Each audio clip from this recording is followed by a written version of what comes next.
بسم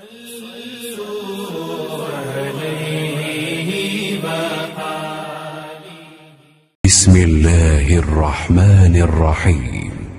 صحیح بخاری حدیث نمبر 531۔ حضرت انس سے روایت ہے کہ نبی کریم صلی اللہ علیہ وسلم نے فرمایا کہ جب تم میں سے کوئی نماز میں ہوتا ہے تو وہ اپنے رب سے سرگوشی کرتا رہتا ہے، اس لیے اپنی داہنی جانب نہ تھوکنا چاہیے، لیکن بائیں پاؤں کے نیچے تھوک سکتا ہے۔ اور سعید نے قتادہ سے روایت کر کے بیان کیا کہ آگے یا سامنے نہ تھوکے، البتہ بائیں طرف پاؤں کے نیچے تھوک سکتا ہے۔ اور شعبہ نے کہا کہ اپنے سامنے اور دائیں جانب نہ تھوکے، بلکہ بائیں طرف یا پاؤں کے نیچے تھوک سکتا ہے۔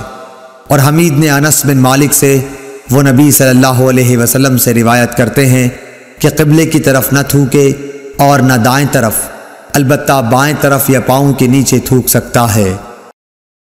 اللهم صل على محمد وعلى آل محمد كما صليت على إبراهيم وعلى آل إبراهيم إنك حميد مجيد اللهم بارك على محمد وعلى آل محمد كما باركت على